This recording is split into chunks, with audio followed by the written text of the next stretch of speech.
your accurate Storm Team 12 forecast. Thunderstorms continue to make their way across Kansas along a stalled out boundary. We do have a severe thunderstorm warning in place for Ford County, including the city of Dodge until 6:45. Things are starting to weaken as the storm's pushing into the Dodge area. Brief heavy rains, some gusty winds over 30 to 40 miles an hour, and maybe some pea-sized hailstones. But generally, we're just expecting some brief heavy rains. And just off to the west near Montezuma, kind of the same story. Some gusty winds over 30 to 40 and some heavier rainfall up the road towards west central Kansas, La Crosse, back towards Burdett. We do have some stronger storms with winds over 30 to 40 and some heavier rains, but no severe warnings in those thunderstorms, at least at this time.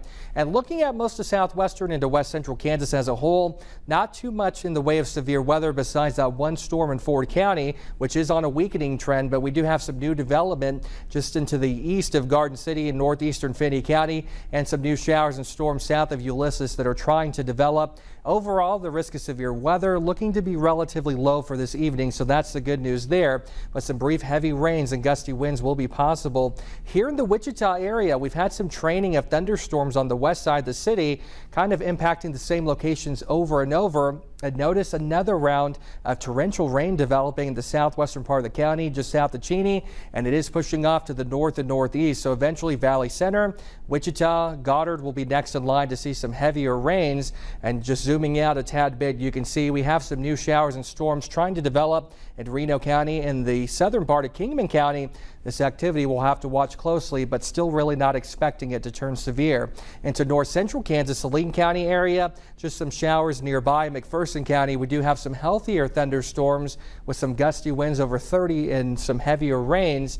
Overall, this environment that we're seeing for today, it's along a stalled out boundary across central Kansas. The storms are very pulsy in nature, which means they ramp up for about 20 minutes, produce some gusty winds over 60, maybe hail up to quarter size, and then they start weakening. And once the sun goes down, we lose that daytime heating and the risk of severe weather will start dropping off. But some heavier rains and flooding will be possible. The main threat into tonight, some gusty winds over 60 miles an hour and possibly some quarter-sized hailstones. The severe warnings we have had the last couple of hours, it's been active. We've only got maybe one or two reports of actual severe weather, so that's the good news there. But still a good reminder when thunder roars to go indoors. So this stalled out front will continue sparking off some showers and thunderstorms over the next couple of hours. We could have another round of heavier rain pushing here into the Wichita area by 10 p.m. tonight, but I do think by 10-11 the risk of severe weather will be long gone and heavier rains will be the main threat. By midnight tonight,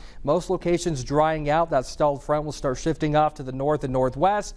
Can't rule out some popcorn thunderstorms in far western and northern Kansas tomorrow late in the evening, likely after 5 or 6 p.m. And that'll continue into the early overnight, but very hit and miss in most locations, staying dry by midnight Wednesday morning. So that's the good news there, but staying very hot and muggy over the next few days. By Thursday here in Wichita, we'll warm up to a high of 95 degrees, but then here we go again.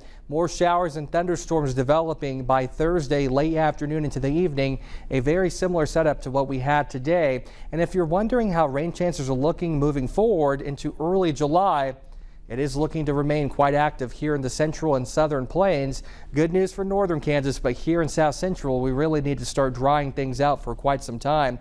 But stormy skies continue. A live look from Hays and here in south central Kansas.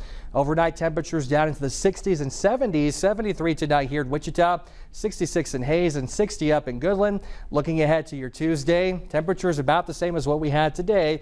Isolated showers and storms western and northern Kansas tomorrow. The high of 93 here in Wichita. So over the next couple of days, rain chances returning on Thursday with that high of 95, but into early next week, looking pretty active with multiple chances of thunderstorms.